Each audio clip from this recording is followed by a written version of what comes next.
Well, today we have a little video inspired by Elvee.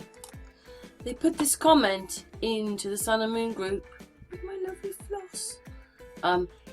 Let's add this waterfall in China to the list of things that are fake, shall we? So I've got to like it and so forth, but I'm going to answer him and tell him that I've made this video. So let's play the video. This is a waterfall in China that tourists go and see and they think it's real.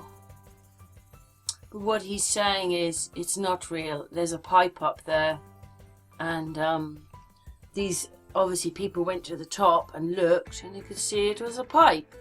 So it's not a real waterfall like you think.